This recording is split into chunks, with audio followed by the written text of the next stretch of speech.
आनंद श्री सतगुरु सुखराम जी महाराज की अणबे वाणी हरजस पदराग जोग दाना श्री 8 चल रहा है। महाराज फरमा रहे हैं,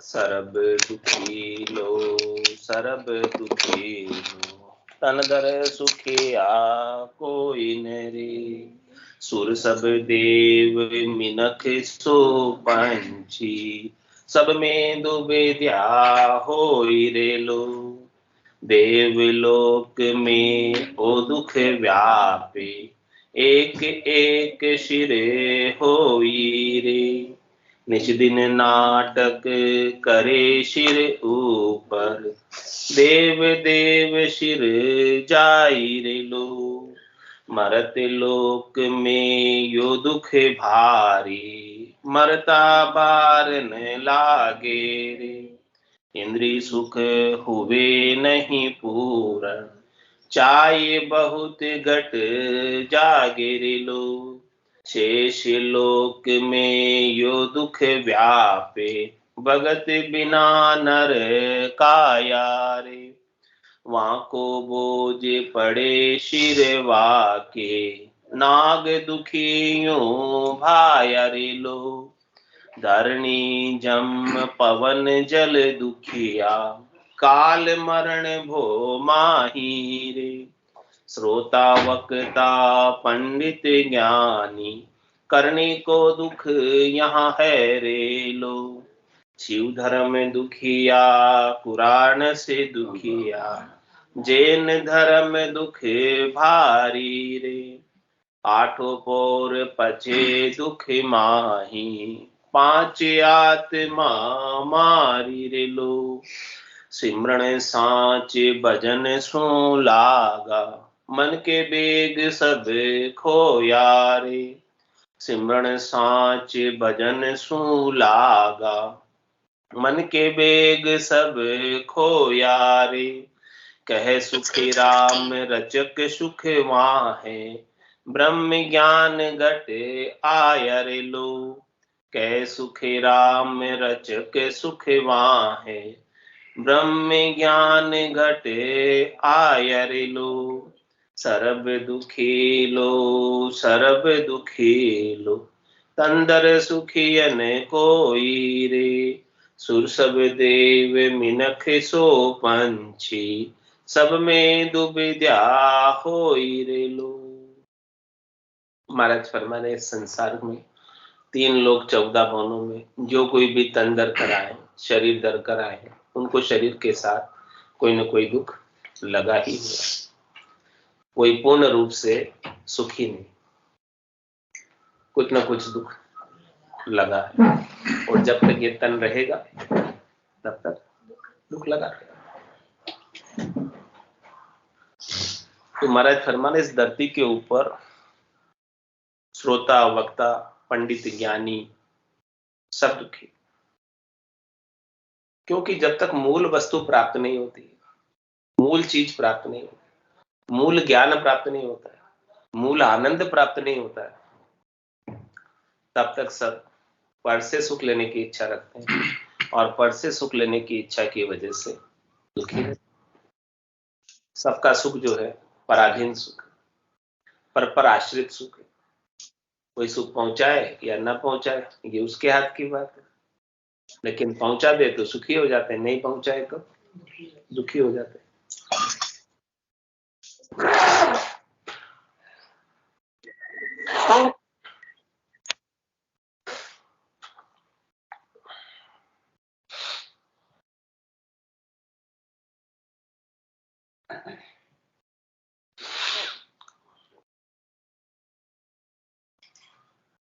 इसलिए महाराज फरमा रहे हैं कि यहाँ पर श्रोता वक्ता पंडित ज्ञानी करने को दुख यहाँ है रे लो सब करनी में लगे हुए हैं किसके लिए करनी करते हैं कोई कार्य किस लिए करता है क्यों करता है कार्य करने के पीछे उद्देश्य क्या होता है कुछ भी कोई कार्य करेगा तो उसके पीछे उद्देश्य क्या है उसका सुख की प्राप्ति बस अब वो चाहे कोई अच्छा कार्य भी कर रहा है बुरा कार्य भी कर रहा है जैसा भी कार्य कर रहा है सब कार्यों के पीछे उद्देश्य एक ही है सुख की प्राप्ति कोई अच्छे से सुख चाहता है कोई बुरे से सुख चाहता है लेकिन चाहते सब सुख दुख कोई चाहता नहीं है, लेकिन महाराज कह रहे हैं कि संसार तो दुखालय है, दुख स्वरूप है, दुख का सागर ही है।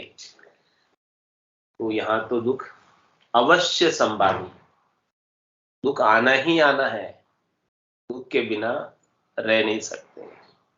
तो महाराज कह रहे सबको यहाँ दुख लगा हुआ है, क्योंकि सब करनी और क्रिया में लगेंगे। करनी और क्रिया का फल भुगताने के लिए कर्म सत्ता के रूप में धर्मराज नियुक्त है, और सबका लेखा जोखा रखता है, सबका हिसाब किताब रखता है।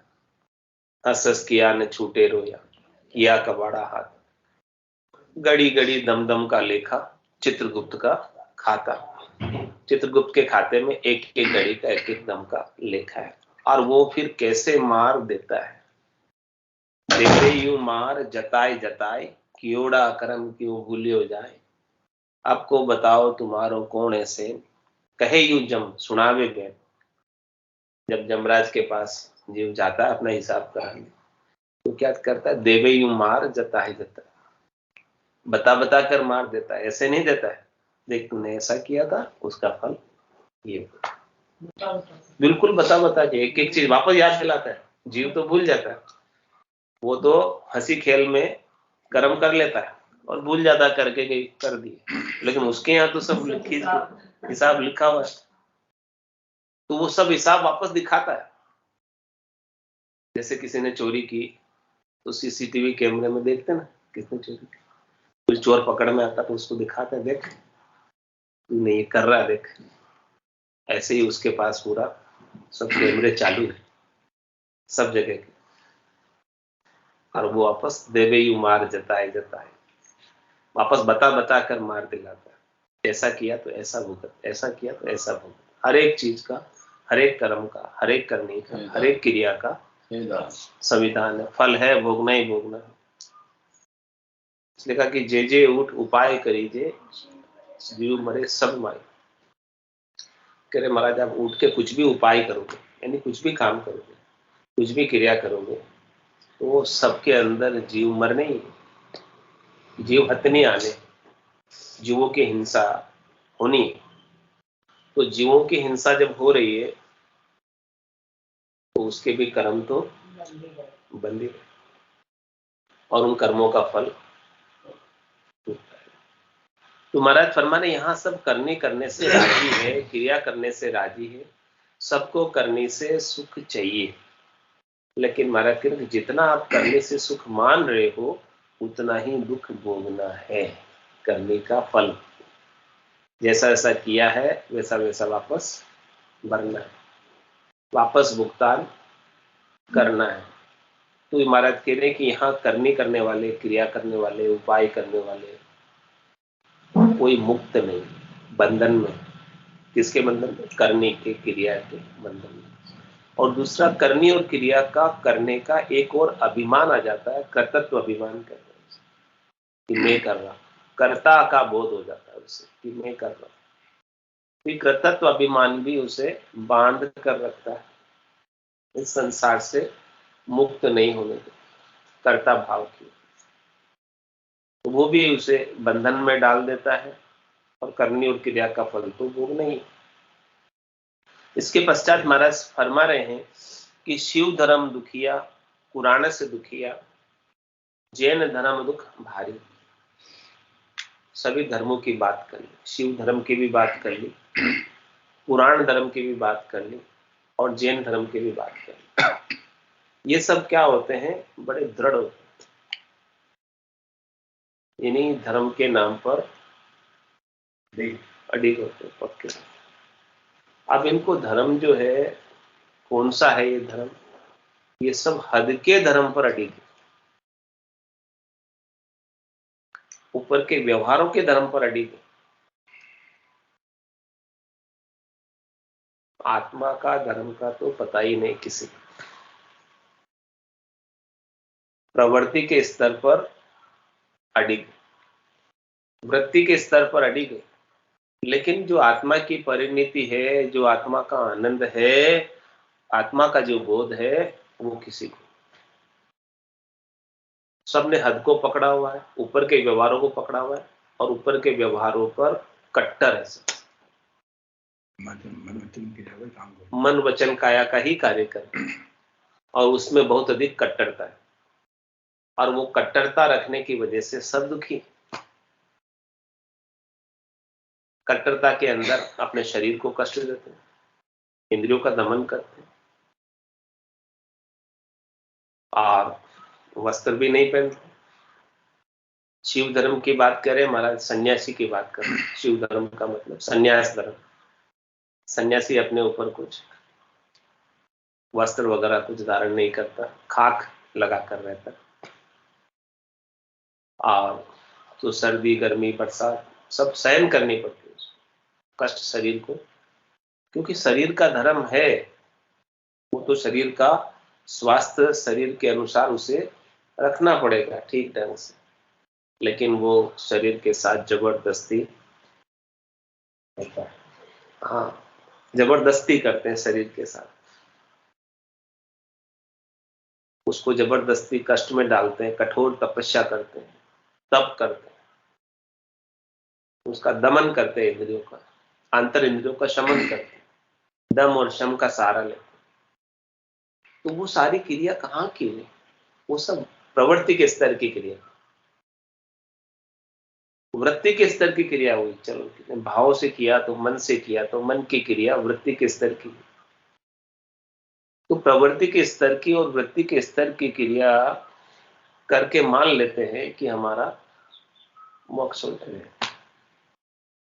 लेकिन महाराज कह रहे हैं कि प्रवृत्ति के स्तर की और वृत्ति के स्तर की क्रियाओं का महत्व केवल 2% है, 2% की कार्य कर रहे हैं, केवल 2% का कार्य होता है। 98% का कार्य, 98% कार्य तो आत्मा के स्तर की आनंद की अनुभूति होगी तब। तो 2% के लिए 98 को छोड़ देते हैं कट्टरता में आकर, और जिसने 98 को पकड़ा है, मूल ज्ञान को पकड़ा है, आत्मा के आनंद को पकड़ा है, आत्मा की परिणति को पकड़ा है, वो तो सहज हो जाता है, उसमें तो कट्टरता ही मिट जाती है, कोई कट्टरता रहती ही नहीं है। उसके लिए तो प्रवृत्ति का और वृत्ति का महत्व ही खत्म हो जाता है, नेम क्रिया सबका महत्व खत्म हो जाता है। हो गई तो भी बढ़िया, नहीं हुई तो भी कोई खास बात नहीं, ऐसी स्थिति हो जाती है, क्योंकि उसे आत्मा का आनंद आ रहा है। तो वृत्ति के स्तर पर और प्रवृत्ति के स्तर का उससे कोई महत्व नहीं, महत्व ही समाप्त होता है। किया तो अच्छा, नहीं भी किया तो भी अच्छा, हुआ तो अच्छा, नहीं हुआ तो भी अच्छा, क्योंकि आत्मा के आनंद में घर के गरका में मगन है, मस्त। तो ऐसी स्थिति को जो प्राप्त होता है वही परम पद को प्राप्त हो सकता है, जिसने 98% वाली आनंद को अनुभव किया।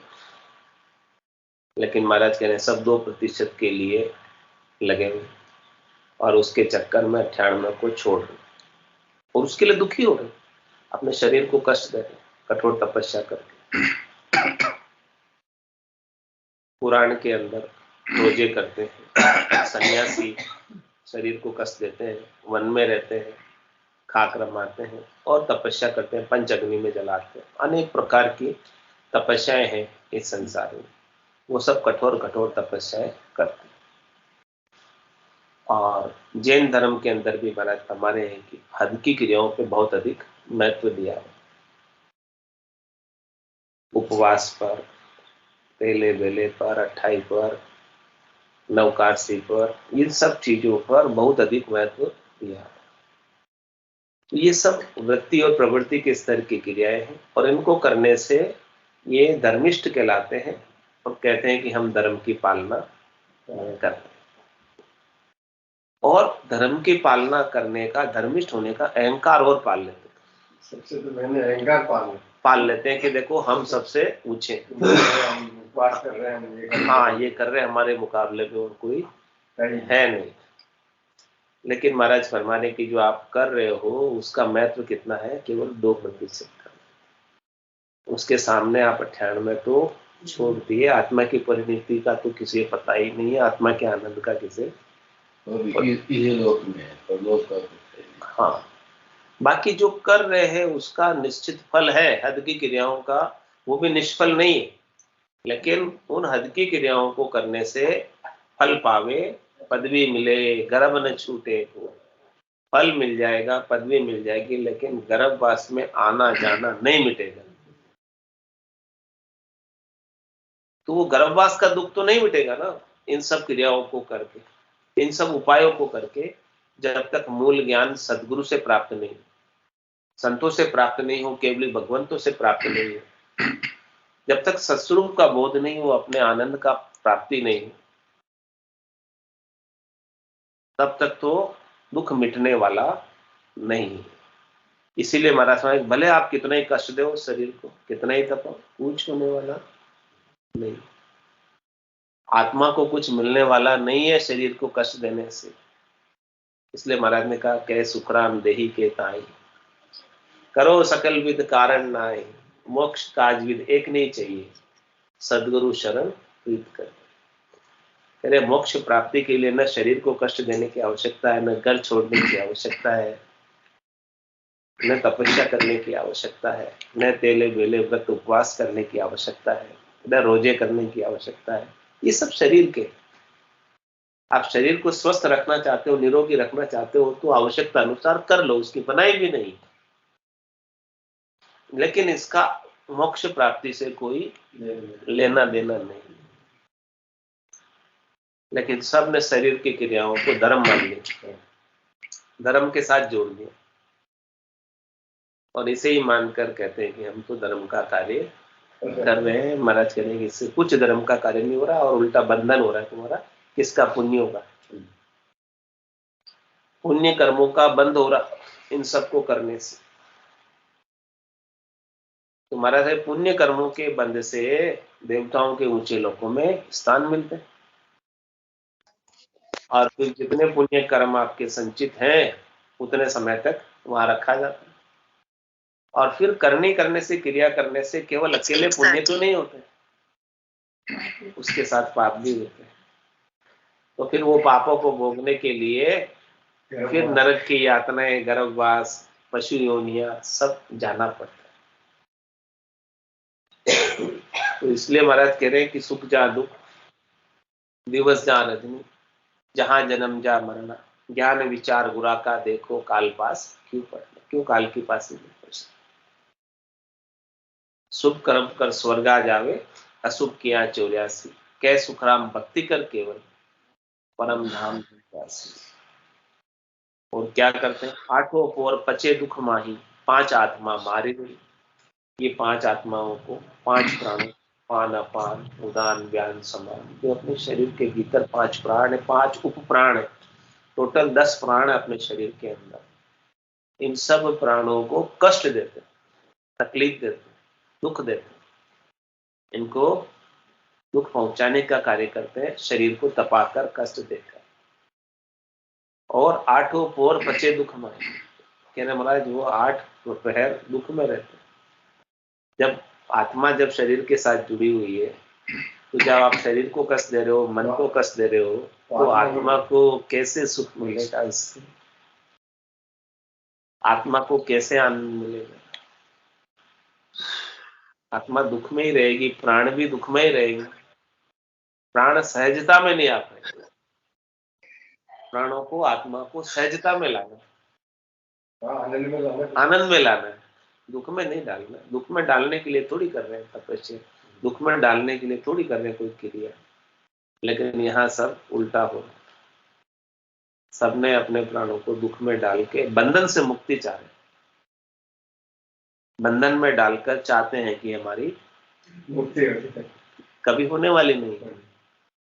करनी किया कशा वो काया, सब फलदायक दूर, कह सुखराम राम बिन रटिया, फिर 84 दिन। तो ये तो वापस 84 में आने का ही उपाय कर रहे हैं। तो फिर महाराज कह रहे हैं कि 84 से छूटने का क्या उपाय? छूटने का उपाय महाराज बता रहे, वो खास, वो अद्भुत है, विलक्षण है, उसे ही धारण करना। वो धारण कर लिया, वो समझ में आ गया, उसकी अनुभूति हो गई, तो अपना कल्याण इसी शरीर से, इसी जन्म से हो जाए। अगला शरीर भी धरने की आवश्यकता नहीं है, वापस गर्भ में आने की आवश्यकता नहीं है। बस ये इस हरजस की खास लास्ट कड़ी समझ में आ जाए। 5 कड़ी तो अपन ने समझ ली, जो दुख की है। कुछ भी करो, दुख से कोई बच नहीं सकता। दुख से बचने का ये एक ही उपाय है, छठा लास्ट। इस उपाय को कर लिया तो सब दुखों से मुक्ति हो जाएगी। वो खास उपाय क्या है? सिमरण साँच भजन सु लागा और मन के बेग सब खोया। क्या कह रहे महाराज? सिमरण साँच भजन सु लागा। सिमरण साँच भजन सु लागा, तो उसको खोलो। क्या है सिमरण साँच भजन सु लागा? सच्चे सिमरन से लगना है। सच्चे सिमरन से, सिमरन में भी याद करना पड़ता है। अब सच्चा सिमरन कौन सा है? जिसे याद नहीं करना, उसको कहते हैं भजन। भजन उसको कहते हैं जिसमें भजना नहीं पड़े और वो याद रहे, याद रहे, उसे कहते हैं भजन। जिसे करना नहीं पड़े वो है भजन, जिसे करना पड़े वो सिमरन। तुम्हारा कि सच्चा सिमरन कौन सा? रग रग बोले राम जी, रोम रोम निरंकार, सहजा सुमरण होते। सहजा सुमरण होते, कर करे नहीं, सहजा सुमरण होते, सोही सुमरण सार। ये सुमरण की सार बात है, खास बात है, मुख्य बात है। इसे कहते हैं भजन। रग रग में भी कौन बोलते हैं? राम जी बोलते हैं, अपन नहीं बोलते। अपने द्वारा तो बोल नहीं पाते, अपन तो थक जाते हैं। क्या ताकत है जीव की जो राम नाम ले, पाप देवे थाक की जो मुंडो फेर दे। अपने अंदर सामर्थ्य नहीं है, शक्ति नहीं करने की। जो कुछ भी करते हैं वो सब परमात्मा ही करते हैं, राम जी ही करते हैं। अपनी सामर्थ्य में कुछ भी नहीं है। वो सब संतों के, सदगुरु की, केवली भगवंतों की कृपा जब होती है तब ऐसी स्थिति बनने लगती है। घट के भीतर ही भजन की रीत घट के भीतर बनती है और ध्वन्यात्मक शब्द की धुनी सुनाई देती है। रोम रोम से हुई रही निरंकार जुड़कार, निस्वासर आठों प्रहर राम चरण एक सार। उठत बैठत जागता सूतई सिमरन होय, रामचंद्र निरंकार धुनी बायर लखे। ध्वनि ध्वन्यात्मक शब्द खुल जाए। अब ध्वन्यात्मक शब्द की धुनी कैसी होती है, आवाज कैसी होती है? मुरली बीन बजे सुर नाही, शंकरी घोर गिगनगर छाई, अनहद झालर का झमकारा, रोम रोम बोले निरंकार। ऐसी आवाज। चातरक मोर पपैया बोले, ऐसी आवाज है। अनेक भंवरे गुंजार कर रहे हैं, ऐसी आवाज है। जी सुनता हो गुरु ज्ञानी, गिगन में भंवर गुंजारा भी। गिगन मंडल में भंवरों की गुंजार सुन रहे हो, वो वास्तविक ध्वनि है।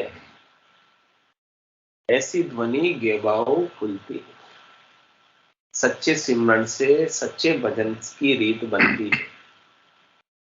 तो सदगुरु विधि से जब आप राम नाम का सुमरन करते हैं, श्वास उच्छ्वास में रसना कागलिया से नकार मकार का उच्चारण करते हो, तो महाराज हमारे निज नाम जागृत हो जाता है।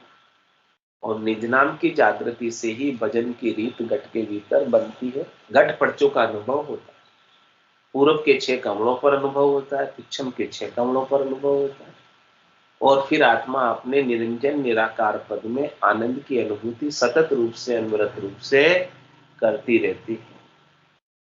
इसके बिना तो महाराज कह रहे भक्ति भक्ति, सब कोई कहे भक्ति न जाने कोई, दादु भक्ति भगवंत की यही निरंतर अनुभव की बात है। आनंद भीतर में, अनुभव में आना चाहिए। घट के अंदर प्रतीत होना चाहिए, अनुभव में आना चाहिए, लखाना चाहिए। वो अलग परमात्मा इस आनंद के माध्यम से लखने में आता। तो कह रहे महाराज सिमरन साँच भजन सूला। ऐसे सच्चे सिमरन से लग जाओ। लगना है, बस जुड़ना है। और कैसे जुड़ना है? अपने सारे अहंकार को नीचे उतार कर, अपने सारे गर्व को नीचे उतार, अपने सारे गुमान को नीचे उतार कर, अपनी सारी विशेषता को नीचे उतार कर, अपनी सारी होशियारी को नीचे उतार कर, अपने सारे चातुर्य को नीचे उतार कर, सहज भाव से सदगुरु के ज्ञान को अपना निजमन ले जाकर सौंपना, यानी भीतर के हृदय को सौंपना है, निजमन को सौंपना है। तो जब शिष्य अपना निजमन सदगुरु के ज्ञान के समक्ष सौंप देता है तो सदगुरु का निजमन बीत जाता है और निजमन की निजमन पर मेहर हो जाती है, कृपा हो जाती है और निजनाम जागृत हो जाता है। वो निजनाम वर्णात्मक नहीं है, वो निजनाम दुनियात्मक है। वर्णात्मक का मतलब 52 अक्षरों में नहीं आता। निजनाम, निजनाम की केवल धुनी है जो बोलने में आती नहीं है, लिखने में आती नहीं। राम कागदा ऊपर मंडे नहीं, मुख और जीभ पर आवे। रूप देख देखन के माही, दिष्ट मुष्ट में आवे ना। ऐसा वो निराकार निराधार निजनाम। तो ऐसे निजनाम को महाराज फरमा रहे हैं, जब प्राप्त कर लेते हैं और अपनी सुरता उस शब्द के साथ जुड़ जाती, उस ध्वनि को सुनने में, यानी सूरत और शब्द का मेल हो जाता, उसे सूरत और शब्द का मेल कहते हैं। किसे कहते हैं? जब ध्वन्यात्मक शब्द को सुरता सुन गई और सुरता उस ध्वन्यात्मक शब्द को छोड़कर अन्यत्र कहीं नहीं जाती, अन्य जगह भटकती नहीं है। तो महाराज में जब आपकी सुरता, आपका ध्यान, आपकी निरता सब उस ध्वन्यात्मक शब्द के अंदर लीन रहती है, गरक रहती है, गरकाव रहती है, वहां से आनंद को प्राप्त करती रहती है, अखंडित रूप से, अनवरत रूप से, सतत रूप से। तो मन का वेग सब खोया रे। फिर जो मन के विचार है ना, वो सब भी ठहर गए। आने जाना मन के विचार आ रहे जा रहे हैं, सब स्थिर हो जाएगा। मन स्थिर हो जाएगा, चित्त स्थिर हो जाएगा, बुद्धि स्थिर हो जाएगी। प्रज्ञा, बुद्धि कहते हैं प्रज्ञा, स्थित प्रज्ञा हो जाए। आपकी प्रज्ञा बुद्धि जो है स्थिर हो जाएगी। किसमें? इस आनंद में। जो निजनाम का आनंद आ रहा है उसमें स्थिर हो जाएगी, मन भी उसमें स्थिर हो जाएगा, मन का रूपांतरण हो जाएगा, मन निजमन में परिवर्तित हो जाएगा और आत्मा के आनंद में लग जाएगा। शब्द रूप रस गंध स्पर्श के सुखों से उसकी आसक्ति समाप्त हो जाएगी। काम क्रोध लोभ मोह अहंकार उत्पन्न ही नहीं होंगे। साहसील दया संतोष स्वतः घट के भीतर आ जाए। ये सब किसका पराक्रम है? निजनाम का पराक्रम। कह सुखराम शब्द की महिमा, कहता बढ़िया लगा, साधन ध्यान बिना सुन सिमर लिया अमर घर। ऐसे अमर घर में लेकर जाने वाला ये शब्द ब्रह्म है, निजनाम। ऐसे सच्चे शब्द ब्रह्म से, ऐसे सच्चे भजन से, ऐसे सच्चे सिमरन से अपने को लगना है, यानी जुड़ना है। और ये जुड़ना लगना किसके माध्यम से संभव होता है? सदगुरु के माध्यम से। सदगुरु का ज्ञान कहाँ मिलता है? सत्संग में। बिनु सत्संग विवेक न होई, राम कृपा बिनु सुलभ न सोई। सत्संग में ही विवेक की प्राप्ति होती है और सत्संग जो प्राप्त होता है वो राम जी की कृपा से प्राप्त होता है। जब तक राम जी की कृपा नहीं होती है तब तक ऐसा सत्संग, सच्चा सत्संग प्राप्त नहीं होता। तो सिमरन साच भजन सु लागा, मन के वेग सब खोया। मन के जितने भी वेग हैं, मन के जितने भी विचार हैं, उन सबको, मन के जितने भी संकल्प विकल्प है, मन के जितने भी विभाग है, उन सबको समाप्त। फिर क्या होगा? फिर कुछ द्वैत रहेगा ही नहीं, फिर कुछ दुविधा रहेगी ही नहीं, फिर कुछ दूसरा दिखेगा ही नहीं। सिया राम में सब जग जाने, करो प्रणाम जोरी जुग, मन वो चवर करे मन माही, जहां देखो ता सदगुरु जी। इस प्रकार से मन के सारे द्वैत, वेग, संकल्प, विकल्प सब मिट जाएंगे। निर्विकल्प समाधि की स्थिति को प्राप्त होगा, जिसमें कोई विकल्प बचेगा नहीं, जिसमें कोई संकल्प बचेगा नहीं, दोनों भी समाप्त हो जाए और सहज वृत्ति में, सरलता में आ जाए। तो क्या कहने पर कै सुखराम रचक सुख वहां है। ये वहां का जो सुख है ना, कैसा है? सूक्ष्म, जीना। इस जीणे सूक्ष्म सुख को प्राप्त करने के लिए, सूक्ष्म सुख को प्राप्त करने के लिए अपने को भी जीना और सूक्ष्म होना, गहराई में उतरना। संसार के सुख तो स्थूल सुख है, जो मोटे मोटे दिखाई दे रहे, लेकिन वो वास्तविक सुख नहीं। जो दिखाई देता वो कभी सच्चा नहीं होता। आंखा देखी सांची की झूठी, आंखा देखी सच्ची की झूठी, हो सके नहीं, होती ही है।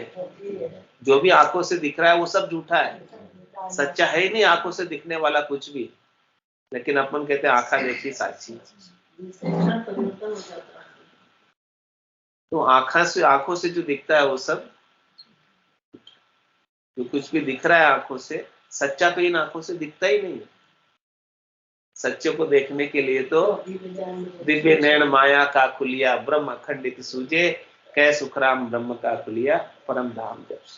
तो ऐसा सूक्ष्म बनना पड़ेगा, स्थूल दृष्टि को हटाकर सूक्ष्म दृष्टि आएगी, सूक्ष्म ज्ञान प्राप्त होगा, तब ये सच्चा आनंद प्राप्त होगा। कै सुखराम रचक सुख वहां है, ब्रह्म ज्ञान घट आया रे लो। जब ये ब्रह्म ज्ञान आपके घट में आ जाएगा, घट में प्रकट हो जाएगा, तो फिर वो सुख वास्तविक सुख, यथार्थ सुख है, और वो सुख हमेशा बने रहने वाला है सूक्ष्म, है जीना, है बारीक। लेकिन एक बार जब ये सूक्ष्म जीना बारीक पकड़ में आ गया, तो फिर ये सुख जाने वाला। बोलो राम सतगुरु देव जी महाराज, परम दयाल सतगुरु सुखराम जी महाराज,